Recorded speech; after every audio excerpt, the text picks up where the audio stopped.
Hola a todos, hoy nos damos, la verdad que un lujazo. Nuestra primera autora del libro de poesía, Pablo Díaz Altozano, en España, cocinándose de calor, pobre, nosotros muertos de frío, pero ya cocinándose de calor, nos va a hablar un poco sobre poesía, eh, sobre apuntes de poesía, así lo tituló ella. ¿Cómo andas, Paula? Hola Martín, ¿cómo estás? Muy bien, muy Bueno, bien. muchas gracias por la invitación para compartir este ratito sobre poesía. No, gracias a vos por prestarte a hacerlo y todo. Te dejo. Muy bien. Bueno, pues hola a todos. Si me estáis escuchando desde Argentina, concretamente desde Buenos Aires, vamos a hablar un ratito sobre poesía. Esta charla la he titulado Apuntes de poesía y es simplemente un acercamiento para entender cómo la poesía muchas veces está en lo cotidiano, no nos damos cuenta, la asociamos a poemarios, algo como muchas veces muy elevado, algo que realmente está fuera de la comprensión, sobre todo para personas que a lo mejor no están tan acostumbradas a leerla.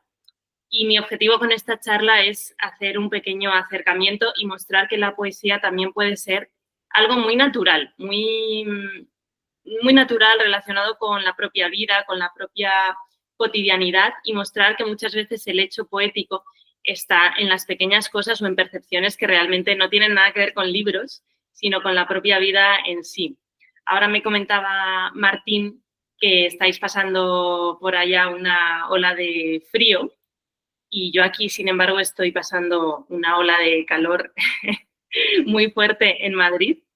Y solo ese ejemplo, que puede parecer tan tonto, para mí ya es un hecho poético en sí. Es decir, cómo podemos pensar que nosotros, dependiendo del punto de vista en el planeta en el que estamos, dependiendo del lugar, puede cambiar tanto y, sin embargo, estar sucediendo al mismo tiempo. A mí, por ejemplo, algo así, como que en un lugar sea verano aquí y en otro pueda ser invierno al mismo tiempo, algo que está sucediendo en distintas latitudes, pero a la vez, me parece un misterio total.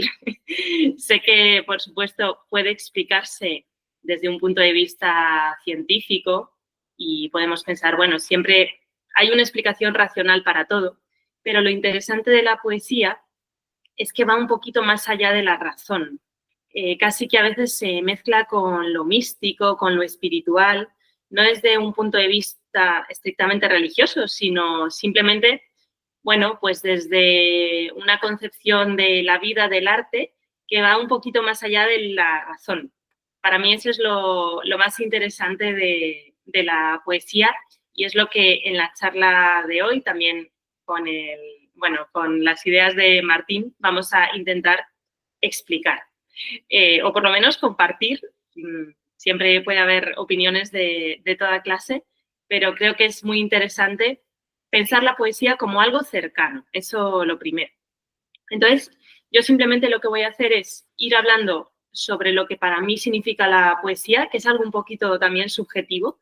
Para algunos de vosotros seguramente significará otras cosas o lo comprenderéis de una manera distinta, pero creo que lo bonito de disciplinas artísticas como la poesía, el teatro, la pintura, la escultura, es que dependiendo de cada cual vamos a tener una mirada distinta. No es tanto como una ciencia, que en el fondo también tienen cierta subjetividad, las ciencias. Si pensamos en la física, por ejemplo, bueno, en cualquier ciencia que se nos ocurra, también hay cierta subjetividad para comprenderla. Pero es verdad que en el tema artístico ya entran en juego los sentimientos, entra en juego una percepción un poquito más, como decía, más espiritual, más subjetiva. Y eso hace que cada persona podamos tener una percepción distinta, por ejemplo, cuando contemplamos un paisaje. No es que haya una explicación objetiva, racional sobre qué es un paisaje para cada uno, sino que depende un poco de nuestra mirada personal. Entonces, para mí lo interesante, como os decía, es que la poesía no está solo en los poemarios o en los poemas, sino que está en la propia vida, está en novelas, en jardines, en paisajes, en construcciones, en juegos, está en todo. Realmente depende de la mirada que tú tengas sobre ella. Entonces, lo que voy a hacer es ir hablando sobre qué es para mí la poesía o cómo se puede entender el hecho poético en sí, y a la vez ir leyendo fragmentos de obras que no son poemarios, sino que son, por ejemplo, novelas o que son ensayos y que, sin embargo, tienen la poesía en sus, no diré versos, pero sí en sus páginas. Y luego voy a terminar con una lectura, eso sí, de qué puede ser la poesía. Por ejemplo, el mar, puede ser una flor, puede ser una calle, puede ser muchas cosas. Esto sí, con poemas de autores, bueno, clásicos, porque me parece más sencillo, ¿no? Para llegar también a un público o a personas que se puedan interesar por el hecho poético. Entonces, ¿qué es la poesía? Bueno, Federico García Lorca decía que eso no se podía explicar y estoy de acuerdo, pero por lo menos vamos a intentar hacer un pequeño acercamiento a qué podría ser o qué nos podríamos imaginar sobre qué puede ser la poesía. Para mí, la poesía sería una especie de percepción individual desde el punto de vista personal o una percepción colectiva cuando pensamos, por ejemplo, ¿qué significa para ti Buenos Aires? ¿O qué significa para ti Madrid? Claro, ahí a cada uno personalmente nos va a significar una cosa. Ponía este ejemplo porque Buenos Aires y Madrid se me asemejan mucho en las construcciones, por ejemplo, en el centro de la ciudad, me parecen muy similares. Entonces, claro, para uno Madrid puede ser el estanque del Retiro, para otro puede ser las estatuas que hay en la Gran Vía, así como primera impresión. Para otros, Buenos Aires puede ser la Recoleta o puede ser la vista del Gran Buenos Aires, la vista de Pájaro. Puede ser mil cosas. Eso ya es un acercamiento poético. Es una mirada que tenemos, por ejemplo, sobre una ciudad. Puede ser sobre cualquier cosa. Entonces, por eso comentaba que la poesía podemos considerarla como una percepción subjetiva de la realidad. Luego, la poesía está presente en distintos aspectos de la vida. Por una parte, puede estar en los aspectos creados por el ser humano, por ejemplo, en novelas, en pinturas, en fuentes, en jardines. Ahí podemos encontrar el hecho poético, por poner algunos ejemplos. Pero por otro, la poesía también puede estar presente en la propia naturaleza, es decir, en paisajes, en ríos, en el mar, en animales. La poesía, podríamos decir que por una parte se puede encontrar en esas creaciones humanas y por otra parte hay una poesía intrínseca a la naturaleza, porque al final la naturaleza más o menos y con excepciones y bueno, con ciertas desviaciones que se podía hablar también, es poética porque es armónica. Si nosotros vemos un árbol, pues es muy raro que a alguien le parezca que un árbol pueda ser feo, ¿no? Un árbol más o menos es armónico. A mí me gusta mucho también, por ejemplo, estas imágenes que han salido hace poco del telescopio James Webb, que hace fotografías al espacio. Claro, ahí cualquiera que vea esas imágenes, algo le tiene que remover, o por lo menos hay algo poético en ellas. Por supuesto, son imágenes científicas, son imágenes de galaxias, del espacio, del universo, con esos colores tan abrumadores. Y ahí podemos verlo desde el punto de vista más científico, que serían pues solo unas imágenes que ha hecho un telescopio y que nos muestran esa inmensidad, o podemos pensarlas desde un punto de vista más poético, que nos muestren esa sensación que nos crea ver esas galaxias lejanas. Yo no creo que sean excluyentes, de hecho creo que en el fondo es lo mismo, o sea, esas imágenes científicas son a la vez poéticas y esas imágenes poéticas son a la vez científicas, como en todo. En la poesía también nos ocurre que vemos distintos, por ejemplo, leemos un poema sobre un árbol y claro, ¿es un poema científico o es un poema simplemente artístico? Pues para mí es las dos cosas. Es como el reverso de una moneda. Podemos ver la cara o la cruz o como el reverso de una hoja, por poner un ejemplo de la naturaleza. Podemos ver la parte científica de la hoja y qué emocionalmente nos transmite esa hoja de un árbol, por ejemplo.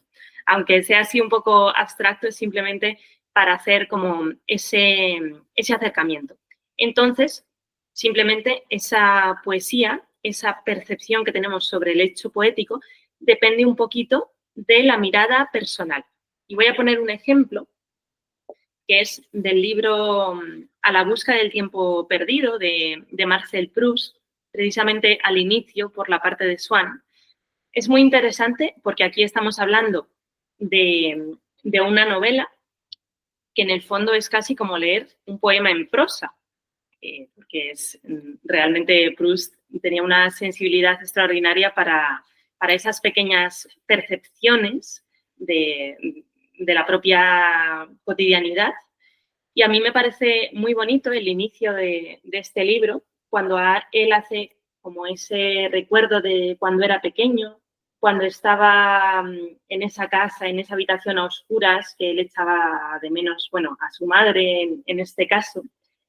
Y bueno, me parece muy interesante esa ensoñación que él hace de un recuerdo, que es una novela, pero lo convierte en poesía. Entonces voy a leer un pequeño fragmento. Por ejemplo, aquí dice: me preguntaba qué hora podía ser.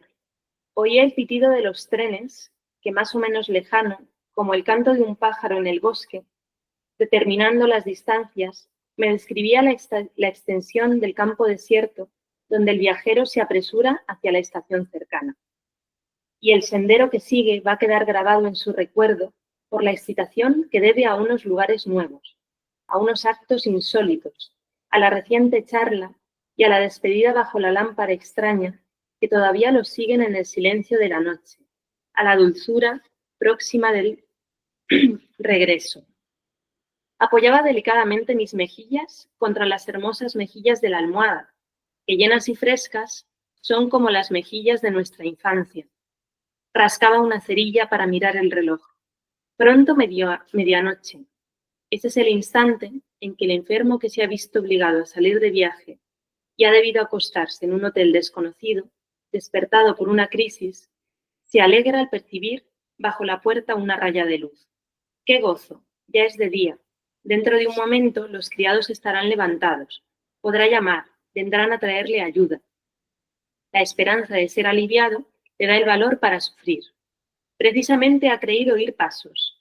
Los pasos se acercan, luego se alejan, y la raya de luz que había debajo de su puerta ha desaparecido. Bueno, este es un ejemplo de esta novela tan conocida de Proust. Y aquí, claro, sí, podemos decir que hay una narración, que la hay, pero por otra parte hay una especie de ensoñación, hay un recuerdo que a su vez se transforma en el recuerdo de otra persona, como podría ser este viajero del que nos habla, y luego al mismo tiempo él está recordando esa escena en su habitación, en la cama, apoyado sobre la almohada, con toda este recuerdo en la oscuridad de un pasaje de cuando él era pequeño. Este sería un ejemplo muy bonito y muy claro para mí de cómo podemos encontrar la poesía, en este caso en una novela, en el inicio, y luego también en la propia cotidianidad, como puede ser un niño en una habitación con la mejilla sobre la almohada, y todo eso que a él le produce, esa imagen también del tren, de la oscuridad, del viajero. Es muy interesante cómo en tan pocas líneas podemos encontrar tanto. Luego también, al hilo de esto, podríamos pensar la poesía como un acto de introspección. Para mí la poesía, la escritura, la lectura es un acto de introspección porque yo por lo menos para leer especialmente poesía necesito estar en un lugar tranquilo. No es como leer el periódico, sino que requiere de cierta concentración porque la escritura de la poesía no es únicamente informativa. También puede serlo, pero no es lo único. La poesía en este sentido trasciende a la narrativa debido a su lirismo, a su misterio. Y esto no quiere decir que no haya poetas narrativos, sí que los hay, o incluso poetas que pueden ser muy líricos, pero en determinados poemas simplemente nos cuentan una historia que se puede entender perfectamente de principio a fin y que no requiere de una gran subjetividad en este caso o de estas ensoñaciones que comentábamos, sino que simplemente, bueno, pues son más narrativos y funcionan igual de bien y no es que tengan menos valor, es lo mismo, ¿no? Es como leer una novela y que te encuentras ahí un pasaje poético. En este sentido, la poesía es una percepción porque tiene cierto grado de subjetividad. Y es lo que hablábamos de ese hecho poético. Por ejemplo, tú puedes ir andando por la calle y fijarte en el reflejo de un charco, en el reflejo de una ventana, en una calle que está iluminada de una manera especial. Y para mí eso es lo poético, ese es el hecho poético, por lo menos el inicial. Luego ya, claro, si ya eres poeta, puedes plasmar eso en un poema o, bueno, o en una novela, como veíamos el caso de Proust. Pero en ese sentido, yo creo que todo el mundo sin excepción, tiene una mirada poética o puede ser poeta al menos en su percepción de la realidad. Hay personas que pueden tener esto más desarrollado o menos, pero todo el mundo, quien más, quien menos, ha sentido ese fogonazo poético en determinadas ocasiones. En este sentido, voy a leer este fragmento inicial uno de los primeros fragmentos también de Proust, que es esa imagen tan interesante y tan famosa de la Madalena, de Proust, de la famosa Madalena, que gracias a este recuerdo, pues a él le crea toda una serie de imágenes, un chorro de recuerdos de su infancia, esa concepción también del tiempo como algo que no es lineal, sino que de pronto aparece en forma de un recuerdo y que le da pie luego, bueno, pues a desarrollar toda la novela casi. Entonces la voy a leer. Hacía ya muchos años que de Combray solo quedaba en mí solo quedaba en mí lo que había sido el teatro y el drama del momento de acostarme. Cuando un día de invierno, al volver a casa, mi madre, viendo que tenía frío, me propuso tomar, contra mi costumbre, un poco de té. Me negué primero y no sé por qué me desdije. Ella mandó buscar una de esas tortas bajitas y regordetas llamadas magdalenas, cuyos moldes parecen haber sido valvas ranuradas de veneras de peregrino, y enseguida, mecánicamente, agobiado por la insulsa jornada y ante la perspectiva de un triste día por venir, llevé hasta mis labios una cucharada de té en la que había dejado ablandar un pedacito de magdalena. Pero en el instante mismo en el que un sorbo mezclado con las migas de la torta tocó mi paladar, me estremecí, atento a lo que pasaba de extraordinario en mí. Un placer delicioso me había invadido, aislado, sin la noción de su causa. Había vuelto en un instante las vicisitudes de la vida, esencia preciosa. Indiferente, sus desastres inofensivos, su brevedad ilusoria de la misma manera en que opera el amor. Bueno, aquí tenemos un ejemplo de esta Madalena de Proust, de cómo él recrea esta ensoñación. Me he equivocado al leerlo porque estaba en una letra muy pequeñita y lo estaba leyendo directamente del ordenador. Y precisamente leer a Proust no es sencillo, ¿no? Porque tiene como muchas frases, una escritura como muy, muy elaborada. Pero bueno, era simplemente para mostrar esta ensoñación de un recuerdo, ese flujo de imágenes, cómo pueden surgir simplemente por tomar una magdalena. Entonces, por ejemplo, yo diría a todas las personas que estén interesadas en empezar a leer poesía o en interesarse por lo que significa la poesía, les animaría a que ellos mismos tratasen de recordar algo que, por ejemplo, en su infancia, que siempre es una fuente muy interesante del hecho poético en sí, que tratasen de recordar una escena, una imagen de cuando ellos eran niños, que les sugiera algo, que les provoque un sentimiento y que tratasen de desarrollar ese sentimiento, esa escena que se les aparece y que, por ejemplo, tratasen de escribir qué significa para ellos. Puede ser cualquier cosa, puede ser un paseo con la familia, puede ser una mañana en una piscina, un sabor, o como en el caso de Proust de la Madalena, que estén tomando algo, cualquier cosa. Sirve y eso ya es para mí una iniciación a la poesía. Entonces, en este sentido, pues hablaríamos de esa poesía como un acto más de introspección, de leer, de ese sentimiento que le puede producir a uno mismo. Y también me parece interesante pensar la poesía en relación con otras artes. Para mí me gusta mucho comparar la música y la poesía, porque creo que son dos artes que se parecen. Luego podemos compararlas también con otras artes, pero creo que en el caso de la música es interesante porque podríamos considerar la música como un lenguaje universal un sonido que nos llega y que todo el mundo entiende, no necesitamos hablar el mismo idioma. En el caso de la poesía, también podríamos considerarla como un lenguaje universal, solo que en el caso de la poesía, la melodía podríamos decir que es imaginable. Hay un ritmo común, incluso en la poesía que no es rimada, pero relacionándolo con la música, podríamos decir que todo arte requiere de cierta abstracción, incluso cuando hablamos de arte un poco más realista. En el caso de la poesía es muy claro, o sea, todo arte que pensemos, incluso esta poesía más narrativa, tiene una cierta abstracción. Y, por ejemplo, en la pintura, cuando hablamos de un arte realista, por ejemplo, bueno, del pintor español Antonio López, que es como el ejemplo más claro, incluso ahí que estamos viendo pinturas que casi parecen cuadros, también se puede encontrar cierta abstracción, por ejemplo, en el uso que él hace de la luz. Yo creo que todo arte requiere de cierto grado de abstracción y en el caso de la poesía pasa lo mismo.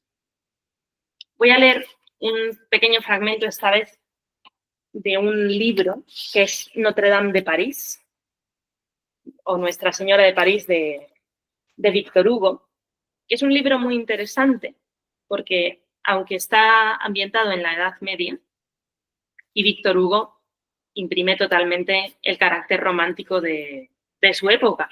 Es un poco lo interesante. Yo creo que los escritores no es necesario que escriban, por ejemplo, los escritores de ficción, sobre su época únicamente. También pueden escribir sobre otras, pero eso sí, creo que es importante que más o menos el espíritu de tu época esté en lo que escribas, aunque estés escribiendo, como en este caso Victor Hugo, es un libro que es más medieval. Entonces, en el caso de Notre Dame de París, que es un libro precioso y también bastante poético, hay varias escenas que me parecen esencialmente poéticas. Una de ellas es cuando Victor Hugo describe Notre Dame y otra es cuando describe París a vista de pájaro, lo que hablábamos al principio de esta pequeña conferencia. Podemos ver una ciudad a vista de pájaro y que eso tenga un valor poético para nosotros. En el caso de Victor Hugo es muy interesante porque él se sube a lo más alto de Notre Dame y ve París. Entonces ve todos esos campanarios, ve la ciudad como casi nadie la ve, porque claro, en esa época no había rascacielos ni había drones y la única manera de ver una ciudad desde arriba era, por ejemplo, subiéndote a lo más alto de un campanario.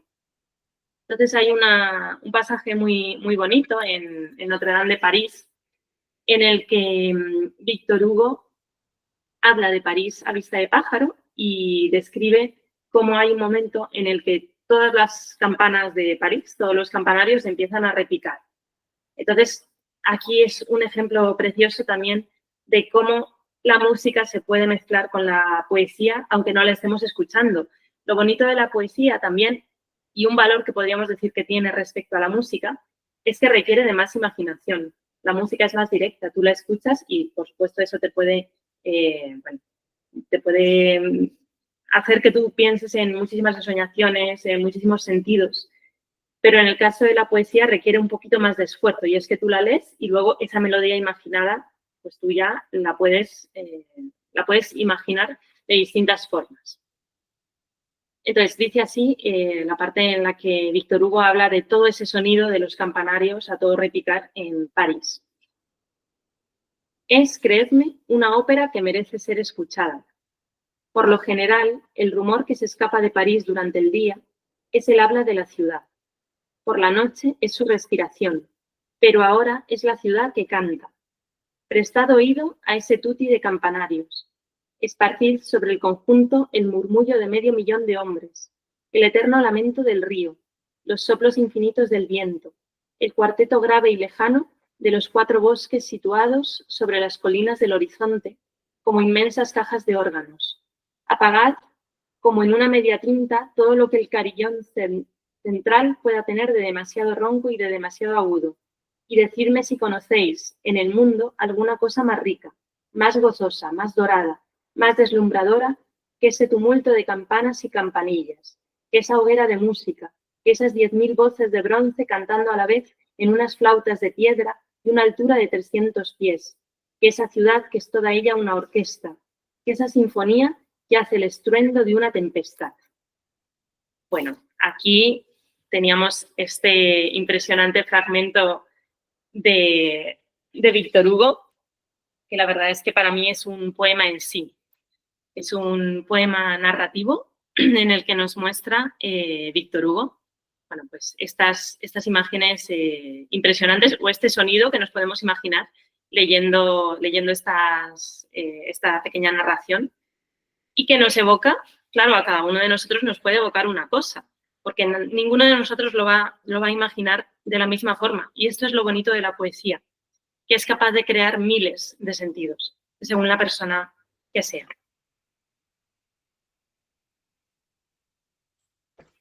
Ahora me gustaría hablar de la poesía como magia y como lo fantástico.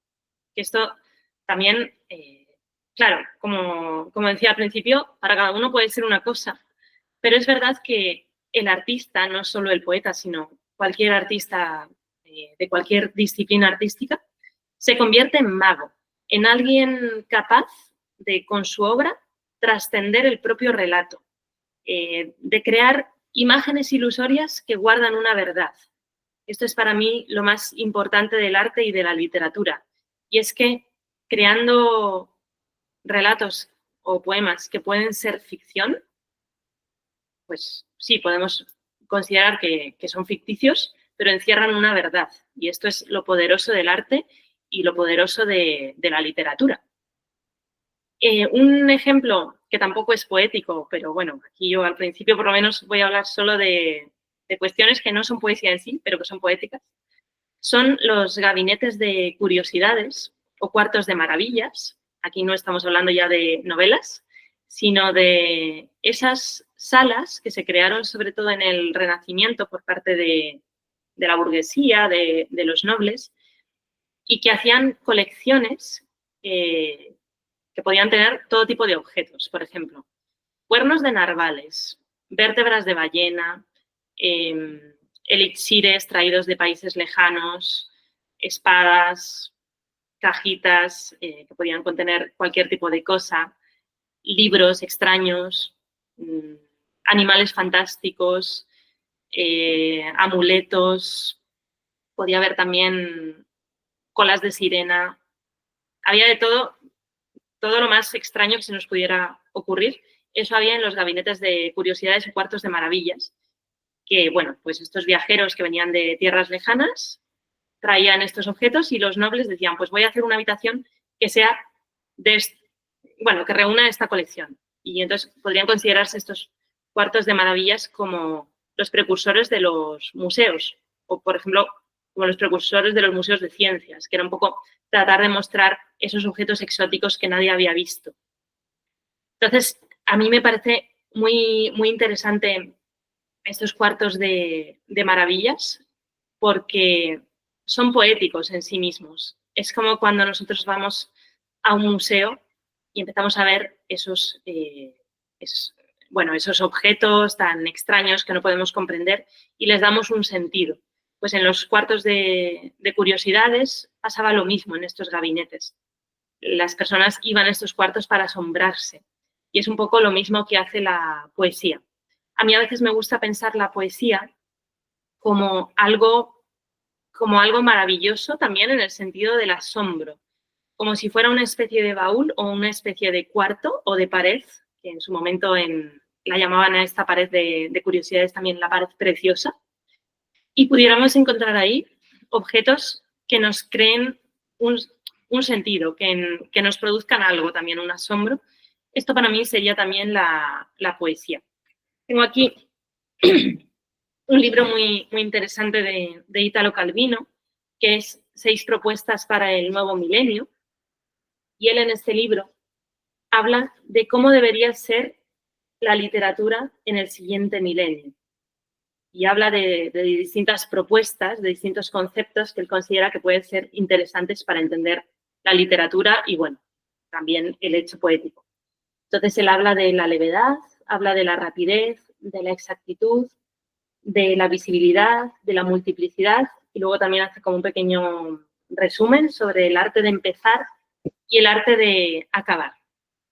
Lo he traído este texto porque creo que la levedad en la poesía actual es, digamos, uno de los principales rasgos que tiene la poesía contemporánea y uno de los rasgos que a mí me parece más interesantes.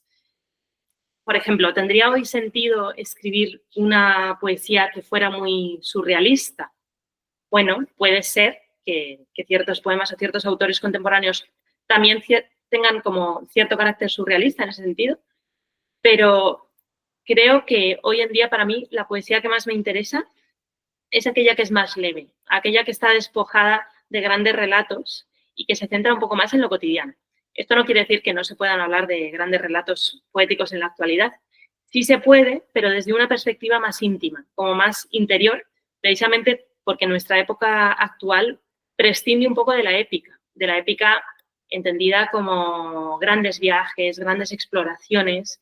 Eso digamos que es un tema que se daba más en el siglo XX. Pero bueno, hoy en día nosotros o quienes escribimos poesía o quienes nos interesamos por el hecho artístico, también podemos pensar en esa poesía como un hecho un poco más íntimo, pero que a la vez puede dar lugar a una épica interior, por así decirlo. Entonces, por ejemplo, cuando habla de la levedad, Italo Calvino dice: voy a dedicar la primera conferencia a la oposición levedad-peso y daré las razones de mi preferencia por la levedad. Esto no quiere decir que considere menos válidas las razones del peso, sino que sobre la levedad creo tener más cosas que decir. Entonces, bueno, él intenta como hablar un poco sobre sus inicios como escritor. Dice: cuando inicié mi actividad, el deber de representar nuestro tiempo era el imperativo categórico de todo joven escritor. Lleno de buena voluntad, traté de identificarme con la energía despiadada que mueve la historia de nuestro siglo, con sus vicisitudes individuales y colectivas. Trataba de percibir una sintonía entre el movido espectáculo del mundo, unas veces dramático, otras grotesco, y el ritmo interior picaresco y azaroso que me incitaba a escribir. Rápidamente advertí que entre los hechos de la vida que hubieran debido ser mi materia prima y la agilidad nerviosa e incisiva que yo quería dar a mi escritura, había una divergencia que cada vez me costaba más esfuerzo superar. Quizás solo entonces estaba descubriendo la pesadez, la inercia, la opacidad del mundo, características que se adhieren rápidamente a la escritura si no se encuentra la manera de evitarlas. Y bueno, a partir de aquí, pues él empieza a hacer una disertación sobre por qué la poesía tiene que ser leve, o por lo menos la escritura. No solo habla de la poesía, sino sobre la escritura en general, que para mí la escritura, por lo menos la que más me interesa, siempre va a ser poética, en un grado mayor o menor, pero da igual que sea una novela, que sea un ensayo o lo que sea, siempre va a tener esa parte de poesía. Luego me gustaría hablar también de la poesía como pasaje. Como pasaje que puede ser entendido de varias formas. Los pasajes son esas galerías acristaladas que tuvieron muchísimo, bueno, que fueron muy populares en el siglo XIX, también porque lo recuperó un poco Baudelaire, luego también en el siglo XX Walter Benjamin, y eran esos pasajes que, por ejemplo, en París son muy, muy populares, como galerías acristaladas en medio de la ciudad, en los que tú entrabas y te encontrabas un montón de tiendas y de galerías, de exposiciones, también con objetos curiosos. Podrías encontrarte también tiendas de moda, tiendas de antigüedades.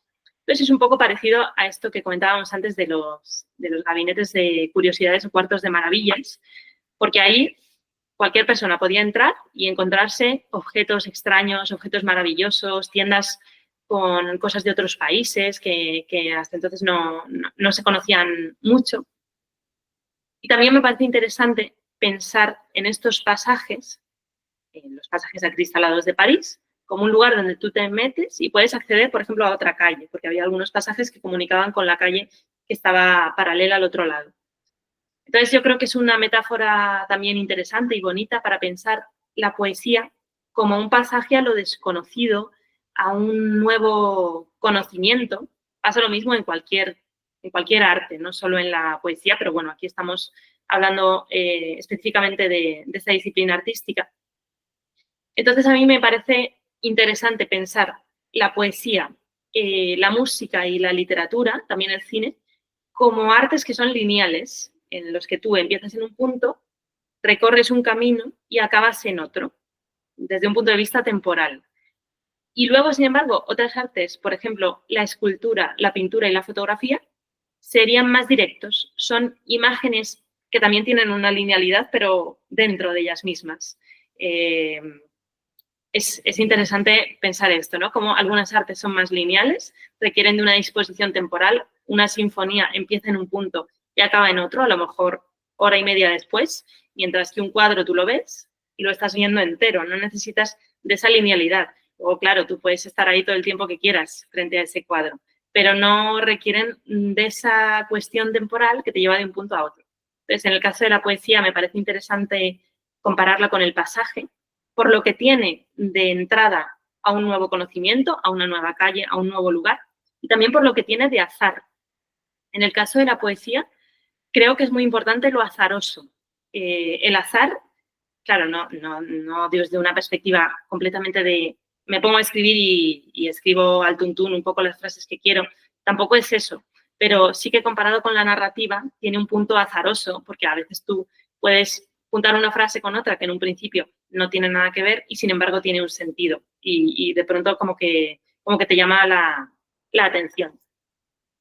Aquí tengo este libro, que es el libro de los pasajes de Walter Benjamin, que es muy interesante porque es casi como un cuarto de maravillas también. Tú puedes encontrar todo lo que estés buscando en este libro. Entonces, él habla de estos pasajes, de los almacenes de novedades, y dice, al hablar de los bulevares del interior, citando a una guía ilustrada de París, todo un retrato de la ciudad del Sena y de sus alrededores por el año 1852, mencionamos varias veces los pasajes que desembocan en ellos. Estos pasajes, una nueva invención del lujo industrial, son galerías cubiertas de cristal y revestidas de mármol que atraviesan edificios enteros, cuyos propietarios se han unido para tales especulaciones. A ambos lados de estas galerías, que reciben la luz desde arriba, se alinean las tiendas más elegantes, de modo que un pasaje semejante es una ciudad e incluso un mundo en pequeño. Bueno, esta sería una definición de pasaje que además también tiene que ver mucho con el flaner del siglo XIX, que era esta persona, o la flanés, en el caso de las mujeres, que eran estos hombres, estas mujeres que se dedicaban a pasear por la ciudad moderna, por París es el caso más conocido, pero bueno, lo podríamos extrapolar a cualquier ciudad, a Londres, también a Buenos Aires, a Madrid, y eran personas que se dedicaban a pasear sin rumbo, dejando que la ciudad les produjera algún tipo de efecto. También tiene que ver mucho con el anonimato de las ciudades modernas, en las que estas personas se introducían en multitudes y a veces, bueno, pues podían recibir distintos efectos, distintos hechos poéticos que les podían generar una sensación distinta. Por ejemplo, el hecho de introducirte en un pasaje. Yo misma, por ejemplo, cuando estuve viviendo en París, a veces me gustaba, aparte de ir a pasear por la ciudad sin mucho rumbo, descubrir estos pasajes. Por ejemplo, el pasaje Panoramas, otros pasajes que hay por allí en la ciudad, que además están como bastante escondidos, porque tú vas pasando por las calles, de pronto te encuentras una gran puerta así muy bonita, como con esculturas, y entras y te encuentras con una especie de galería cristalada y tiendas un poco extrañas, y es casi como introducirte en otro universo. Y tienes un poco esa sensación de a ver dónde me va a llevar este lugar. Luego a lo mejor desembocas en otra calle distinta. Es muy interesante, la verdad. Y bueno, ahora voy a leer esta vez sí, algunos poemas, porque no quería solo leer fragmentos de novelas o bueno, fragmentos más ensayísticos, sino leer algunos poemas sobre qué puede ser la poesía. Ya decíamos antes que es muy difícil, bueno, saber exactamente qué puede ser la poesía, pero vamos a poner algunos ejemplos, ya no desde un punto de vista tan teórico, sino simplemente voy a leer algunos pequeños fragmentos o poemas enteros de autores clásicos que escribieron sobre distintos temas que nos pueden inspirar. Entonces, ¿qué puede ser la poesía? Esto vosotros os lo podéis plantear y para cada uno será una cosa. Para mí la poesía es una flor, es la vista desde una ventana, es un jardín, es un color, cualquier cosa. Por ejemplo, yo he traído algunos ejemplos, ¿no?, sobre qué podría ser la poesía, algo tan amplio que en realidad es como un universo, pero por acotar un poco. Bueno, la poesía puede ser un jardín. Entonces, en este sentido podemos pensar en ramificaciones, en plantas, en un poemario que normalmente puede tener una idea central y que luego va como con las ramas, con las hojas, creando otros sentidos, otros poemas que nos pueden servir de inspiración. Un ejemplo muy bueno para hablar de jardines, en este caso jardines poéticos, es el caso de los jardines de Juan Ramón Jiménez, que él dedicó, bueno, pues muchísimos poemas a este tema. Por ejemplo, en Jardines Galantes, él dice: hay un oro dulce y triste en la malva de la tarde, que da realeza a la bella suntuosidad de los parques, y bajo el malva y el oro se han recogido los árboles, verdes, rosados y verdes, de brotes primaverales. Bueno, aquí un pequeño fragmento de este poema que hace referencia a los jardines. Ahí podemos tener un ejemplo. ¿Qué más podríamos tener? ¿Qué puede ser la poesía? Puede ser pájaros. Entonces tenemos aquí en un caso del poeta peruano Jorge Eduardo Eyelson, que dice: maldita noche, el fuego de la luna, el tiempo que se esconde entre las hojas, los pájaros, el sol que sucede a tu garganta oscura. ¿Es también tu mano temblorosa la que cruza sobre esta página estrellada? Aquí tenemos un ejemplo muy, muy bonito de este poeta que a mí me encanta, es uno de mis preferidos, Jorge Eduardo Eyelson, que además también era artista y tiene obras artísticas muy, muy interesantes, un poco conceptuales también, y que creo que a cualquiera de vosotros, si os queréis introducir también en la poesía latinoamericana, pues es un buen ejemplo. ¿Qué más puede ser la poesía? La poesía puede ser una cebolla. Como decíamos, cualquier ejemplo de un tema un poquito más cotidiano nos puede servir también. Uno de los poemas más famosos del poeta español Miguel Hernández es Las nanas de la cebolla, que bueno, están dedicadas a su hijo a raíz de recibir una carta de su mujer en la que le decía que no comía más que pan y cebolla. Y aquí tenemos un ejemplo muy bonito de cómo un acto que, claro, en este caso obviamente no es positivo, pero él como que lo sublima y crea un poema precioso a su hijo, que es Las nanas de la cebolla. La cebolla es escarcha, cerrada y pobre, escarcha de tus días y de mis noches, hambre y cebolla, hielo negro y escarcha, grande y redonda. En la cuna del hambre mi niño estaba, con sangre de cebolla que amamantaba, pero tu sangre escarchada de azúcar, cebolla y hambre. Bueno, este es un ejemplo de este poeta que a mí también me gusta tanto, de Miguel Hernández. También podríamos considerar que la poesía, por poner otro ejemplo, puede ser una flor. Y qué mejor poeta para hablar de flores, también de jardines y de naturaleza, que Emily Dickinson. Precisamente esta poeta a mí también me gusta muchísimo, porque creo que sus poemarios pueden leerse como si fueran tratados de naturaleza, tratados botánicos. Encontramos muchísimas flores, pájaros, todo tipo de árboles, de esos paisajes de Amherst, en su caso, y son realmente, realmente bellos estos poemas. En mi flor me he escondido para que si en el pecho me llevases, sin sospecharlo, tú también allí estuvieras. Y sabrán lo demás solo los ángeles. En mi flor me he escondido para que al deslizarme de tu vaso, tú, sin saberlo, sientas casi la soledad que te he dejado. Este es un poema también bastante evocador, simplemente estamos viendo, ¿no?, como con un color, con un jardín, con una cebolla, con una flor, podemos sublimar hechos que son totalmente cotidianos, como puede ser la contemplación de la naturaleza, en este caso, de una flor.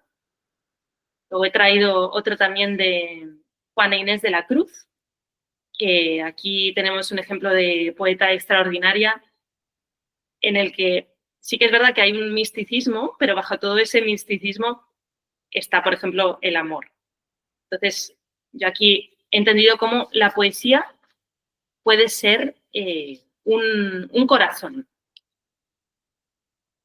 Esta tarde, mi bien, cuando te hablaba como en tu rostro y en tus acciones vía, que con palabras no te persuadía, que el corazón me vieses deseaba.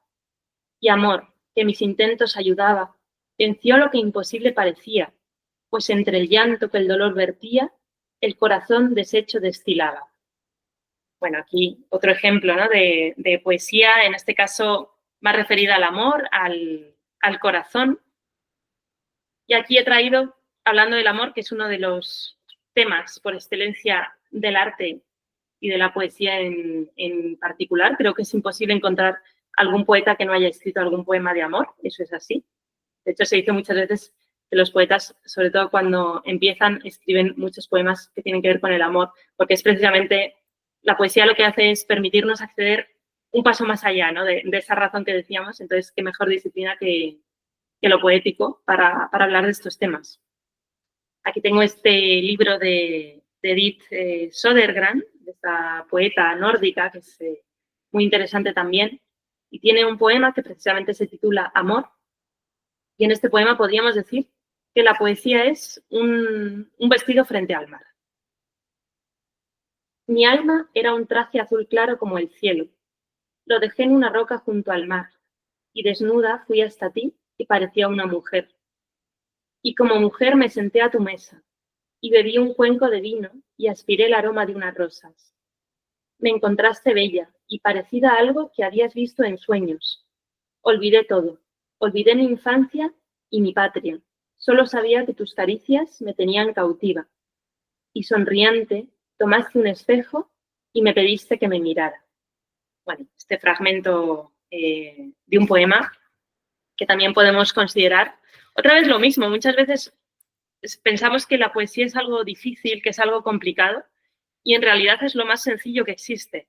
Entendedme, sencillo desde el punto de vista de la propia lectura y de la propia percepción. Es que cualquiera que lea poesía, cuando se acostumbre a leerla, le va a llegar. Es imposible que no le llegue. Luego, por supuesto, ya entra el gusto personal de que te pueda gustar más un autor u otro. Eso a mí también me pasa. Yo tengo autores como los que he seleccionado para esta pequeña conferencia que me gustan más y que son mis preferidos, pero bueno, cualquiera puede encontrar su autor, sus poetas preferidos, igual que cada poeta tiene su público. Esto ya es, depende de esa cuestión subjetiva de cada uno. Y el último poema que voy a leer, antes de hacer un pequeño final de esta charla, es uno del poeta argentino Juan Gelman, que a mí me gusta mucho también. Y en su caso, que es también un poeta que yo os recomiendo leer porque tiene como esa sencillez que no es que sea simple. Yo cuando hablo de sencillez, hablo precisamente de una virtud, porque creo que lo más difícil al escribir poesía es encontrar esa parte más sencilla. Y creo que Juan Gelman lo hace muy bien. Y en su caso podríamos entender la poesía, por ejemplo, como un límite, pero abierto, un límite abierto. ¿Quién dijo alguna vez, hasta aquí la sed, hasta aquí el agua? ¿Quién dijo alguna vez, hasta aquí el aire, hasta aquí el fuego? ¿Quién dijo alguna vez, hasta aquí el amor, hasta aquí el odio? ¿Quién dijo alguna vez, hasta aquí el hombre, hasta aquí no? Solo la esperanza tiene las rodillas nítidas, sangran. Bueno, este poema de Juan Gelman que me parece muy, muy evocador también. Y antes de terminar esta parte hablando de lo que significa o de lo que puede significar la poesía o cómo podemos entenderla, me gustaría poner dos ejemplos, que estos sí que son más teóricos, pero que os recomiendo a todos. Uno de ellos es la conferencia que impartió Federico García Lorca en Buenos Aires en 1933, en la que él explicaba lo que es el duende. Este es un concepto también muy vinculado a la poética española, a la generación del 27, porque realmente aquí lo que hizo Federico García Lorca fue explicarnos ese misterio de la poesía, o por lo menos tratar de explicarlo con esta figura del duende, con esta figura inspiradora, que además es un concepto que podemos encontrar también en la poesía griega. Es casi como hablar de las musas o como hablar de esa inspiración que te puede encontrar, o como decía Picasso, la inspiración siempre tiene que encontrarte trabajando, algo así decía, ¿no? No vale solo con tú esperar sentado a que te llegue, sino que tú tienes que poner también de tu parte. Pero realmente es cierto que en el arte, en general en el hecho artístico, en la creación artística, sí que es necesaria que haya una parte de esta inspiración, de este duende, de esta parte que nos remueve a nosotros para escribir, por ejemplo, y que luego eso va a remover al espectador o al lector. Entonces aquí tengo una pequeña frase de esta conferencia en la que Lorca decía: estos sonidos negros son el misterio, las raíces que se clavan en el limo que todos conocemos, que todos ignoramos, pero de donde nos llega lo que es sustancial en el arte. Es como esa visión de encontrar en la poesía algo, o sea, de rebuscar como en esos pasajes, en esos cuartos de maravillas, en esos libros que no tienen por qué ser poemarios, y ser capaces de encontrar esa parte poética que está escondida, pero que tenemos que sacar a la luz. Y por último, antes de terminar, me gustaría hablar de una obra del poeta Rilke, es una obra epistolar que se llama Cartas a un joven poeta. Yo es un libro que me he leído varias veces y que de vez en cuando me releo porque me encanta, y creo que cualquier persona que quiera escribir poesía o que pueda estar simplemente interesada en leerla, te recomiendo muchísimo esta obra porque es una obra con las cartas que Rilke escribió a un joven aspirante a poeta. Entonces, simplemente él en sus cartas le da consejos, le explica lo que para él pueda significar la poesía, cómo a veces hay que acostumbrarse también al fracaso, al rechazo, en caso, por ejemplo, pues de que no te publiquen o de que no encuentres lectores, y cómo uno tiene que ser fiel a sí mismo y decir, bueno, para mí el arte, la poesía es lo realmente importante, es algo sustancial a mí, y yo voy a seguir escribiendo a pesar de todo. Entonces, es un libro que me gusta recomendar porque creo que es muy valioso el mensaje que transmite. Voy a terminar con un pequeño texto de Rilke que dice: por ser usted tan joven, estimado señor, y por hallarse tan lejos aún de todo comienzo, yo querría rogarle, como mejor sepa hacerlo, que tenga paciencia frente a todo, cuando en su corazón no esté todavía resuelto, y procure encariñarse con las preguntas mismas, como si fuesen habitaciones cerradas o libros escritos en un idioma muy extraño. No busque de momento las respuestas que necesita. Me gusta este fragmento porque, contrariamente a lo que podríamos pensar, que un maestro nos diga que encontremos ya esas respuestas que necesitamos, para Rilke la poesía es como un proceso de descubrimiento. Y en el fondo el arte para mí es eso también, es entrar en ese pasaje y asombrarse, sin necesidad de saber ya lo que vamos a encontrar al otro lado. En la poesía creo que pasa lo mismo, y yo animo a todos los lectores a que empiecen a leer esos libros de poesía con esa curiosidad, con ese afán de encontrar descubrimientos, que no importa dónde estén, si en el inicio o a mitad del camino, les van a dar un sentido. Qué maravilla. Seguramente todos vamos a salir mejores lectores de poesía después de esto. Qué lindo, qué lindo, qué lindo. Los autores que tomaste, todo. Y sabes que estaba pensando, ¿por qué voy a hablar particularmente de mí? ¿Por qué me gusta tanto tu poesía? ¿Por qué me gustó el libro? Y la verdad que yo pensaba, claro, tengo una edad que me gusta recordar mi infancia, mi adolescencia. Y cuando empecé a leer poesía, leía poesía española. Y leía a Miguel Hernández. Y tu poesía me lleva a eso. Me lleva más allá de la belleza del presente, de una poesía actual, pero me lleva a eso. Me hacía viajar a distintas edades de mi vida. Bueno, eso es un piropo total para mi poesía, ¿no? Porque precisamente yo creo que lo bonito de la poesía es que cuando tú lees un libro de cualquier autor, da igual que no sea de tu época, te va a reflejar cosas de tu propia vida. Y eso es lo más increíble del arte y de la poesía, que yo puedo leer a lo mejor a Juan Gelman, a un autor argentino que no hemos compartido ni época, ni país, ni nada, y sin embargo su poesía me remueve y me recuerda a cosas propias, o sea, me recuerda a cosas que yo he vivido. Y eso es lo interesante del arte. No, es bellísimo, bellísimo. Nada, estoy asombrado no es la palabra porque no lo esperaba de vos, pero digo, estoy embellecido todo lo que has contado, todo. Muchas gracias. Yo creo que cualquiera que haya terminado de escucharte va a ir corriendo a leer un poco de poesía, o que sea intentarlo. Ojalá. Eso es lo que me gustaría, porque muchas veces la poesía, como decía antes, se considera algo extraño, algo que no se puede comprender, y en el fondo es que es lo más sencillo que existe. Es como la música. Cualquiera lo va a entender y a cualquiera le va a remover, y eso va a hacer que nuestras vidas sean más ricas. Bien. Y vos, para escribir El canto de las espigas, ¿qué ideas tomaste? ¿De dónde te inspiraste? En este libro, lo tengo aquí, me encanta la edición de Deli Books, es Gracias. una pasada. Pero no podíamos hacer menos, con esos poemas no podíamos hacer menos. No podría imaginarme una mejor editorial y con un diseño más precioso para los poemas. La verdad es que es un privilegio.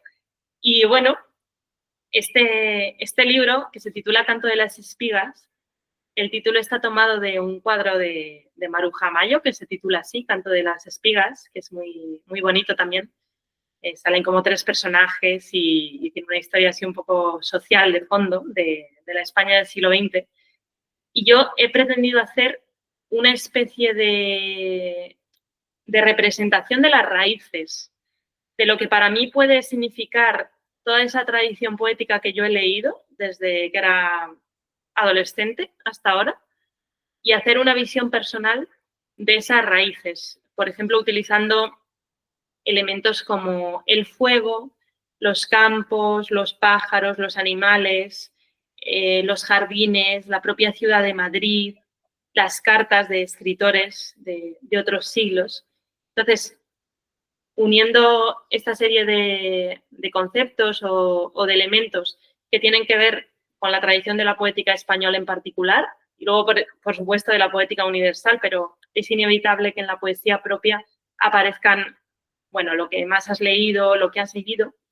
Y luego también, pues he hablado o he escrito en estos poemas un poco haciendo una especie de diálogo con mi propio origen, con los campos de espigas, por ejemplo, de mi pueblo, con la ciudad de Madrid, con los ríos verdosos donde yo me bañaba de pequeña, con las comidas familiares en la playa, cosas muy, muy cotidianas, pero que he intentado de algún modo trascender. No sé si lo he conseguido, pero por lo menos esa era la intención con este libro, ir un poco a esas raíces.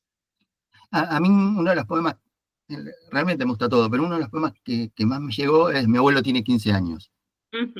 Sí, ese poema es uno de los más personales del libro, porque es un poema dedicado a mi abuelo y en él hago como una especie de ensoñación también sobre esas comidas en la playa, que a veces íbamos ahí a tomar una paella y en un restaurante desde el que se veía el mar y la playa. Y ese recuerdo, que es, como decía antes, uno de los recuerdos de mi infancia es ese. Entonces yo quería convertirlo en un poema, porque además creo que luego muchos lectores también se pueden sentir identificados. Da igual que no hayan estado en la misma playa, en este caso era de Valencia, pueden haber estado en otra, en una playa de cualquier playa que haya en Argentina, y seguramente también van a recordar cosas suyas. Para mí eso sería, como decía, la poesía o la intención poética. Qué lindo. ¿Tenés ganas de leerlo? Claro, sí, lo leo. Por supuesto, lo tengo aquí. A ver. Se titula Mi abuelo tiene 15 años. Es la primavera de 1945 y mi abuelo tiene 15 años. Cae el sol en su pelo de espigas y el mar de sus ojos recuerda veleros en la mañana. En la Plaza de España, bajo un gran edificio en blanco y negro en construcción, sus manos pasan el tiempo de una revista ilustrada con cepelines que vuelan bajo, paisajes remotos y escaparates azules. Es el verano de 1995 y yo tengo 5 años. El mundo se ha convertido en una playa y el sol ilumina rocas esmaltadas de algas. El arroz y las sierpes acuáticas se confunden entre las voces de los camareros y a mi lado, mi abuelo me escribe con su bolígrafo versos de Miguel Hernández en el mantel de papel blanco. Tristes guerras si no es amor la empresa. El cielo cae a plomo en la arena y los niños se convierten en marineros que se hacen al mar. Tristes armas si no son las palabras. Tristes las boyas y los peces perdidos. Alegres las barcas y las velas. Del océano que se enciende y de los poemas que como olas se acercan. Qué lindo, qué lindo. Aparte está muy presente Miguel Hernández, uno de mis poetas favoritos. Y... Sí. ¿Qué es para vos Miguel Hernández? Miguel Hernández es uno de mis poetas preferidos. No sé, porque supongo que siempre hay una parte más arbitraria, más subjetiva, que es decir, me llegan sus poemas. Da igual lo que signifiquen, da igual lo que esté contando, son poemas que a mí realmente me remueven. Y pasa un poco eso. Es un autor con el que yo no tengo tanto que ver, ni en época, ni en cosas que han pasado.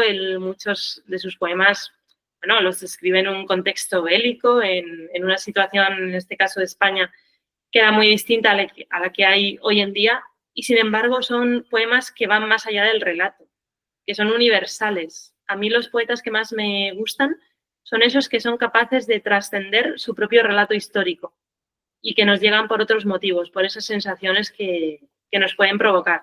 Y creo que en el caso de Miguel Hernández o de otros poetas de la época como Lorca, Cernuda también, por poner así algunos de los más conocidos, realmente llegan independientemente del tiempo y del espacio, son universales. Ya para ir terminando, ahora aquel que siente curiosidad de leer tu poemario, ¿qué le dirías? Y después elegiste 2 poesías y léelas. Bueno, pues le diría que si quiere leer mi poemario, tal vez pueda tener acceso a mi propio imaginario personal, que he tratado de que no esté muy presente mi propio yo, sino también que sean imágenes que puedan conectar con otras personas. Entonces yo creo que que quien lo lea va a ser capaz a lo mejor de conectar con cosas que le recuerden a sí mismo. O al menos eso es lo que me gustaría, no que alguien lo lea y diga, bueno, pues a Paula le pasó esto, o vivió esto en su infancia, o esta era su playa, sino que sean imágenes que a los propios lectores les puedan evocar algo de sí mismos, que puedan como crear esa conexión. Voy a leer un par para ya terminar. El primero se titula Las llamadas cariátides y es un poema que está inspirado en un corto de Agnes Varda, de esta cineasta, que a mí me gusta mucho y especialmente me encanta este cortometraje porque ella hace como una grabación de las cariátides de París, que son estas columnas que representan a mujeres que están en las fachadas de los edificios. Me parece un cortometraje sublime, de verdad. Es para mí una de mis obras cinematográficas preferidas, con diferencia, y eso que es muy cortito. Sí, lo vi y se encuentra. Si lo buscan, lo encuentran. Se puede buscar en YouTube. Creo que uno de los vídeos sale como más cortito, pero luego también es posible encontrar el grande. Incluso, aunque esté en francés, solo por ver las imágenes, creo que ya merece la pena. Y bueno, el poema tiene una cita precisamente de este corto que dice: van de 2 en 2, vestidas o desnudas, en referencia a estas esculturas de las cariátides. Y el poema dice así: las llaman cariátides, y son la tierra y son el mar. Las llaman cariátides bajo el sol y el aguacero. Hoy he sentido en mis labios el mismo aire que ha rozado los suyos. Mis piernas se han convertido en columnas, mi torso en una luz antigua, y mis brazos han sostenido tejados donde se posan nubes.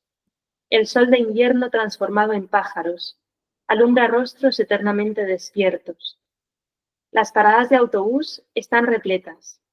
Hay poemas dibujados en el humo de las calles, en los carteles que se borran, mientras un chico pasea desnudo por la acera. Me gustaría escribir una historia de la lluvia, mirar a las mujeres que sostienen al mundo y saberme su heredera. Hoy mi cuerpo es de piedra. Bueno, este es uno de ellos. Y para terminar, voy a leer otro más,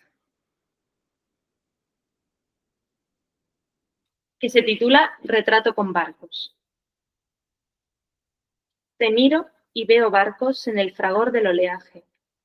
Veo días amarillos y verdes, velados de bruma, las luces de la escollera tratando de guiar a los marineros que salen aún de noche a pescar. Un sol abrasador en la piel que deja su rastro en la arena mojada, dibujando todo lo que fuiste. Qué hermoso, qué hermoso. Paula, muchísimas gracias por este rato que nos regalaste. Estoy seguro que todos nos vamos a acercar más a la poesía después de esto. Pues gracias a ti, Martín, por esta labor tan maravillosa que haces de acercar la literatura y la poesía a posibles lectores. Y gracias a Deli Books también, bueno, por haberme publicado el libro y por transmitir la poesía al mundo. Gracias a vos, gracias a vos. Nos vemos. Chau, chau. Gracias. Adiós.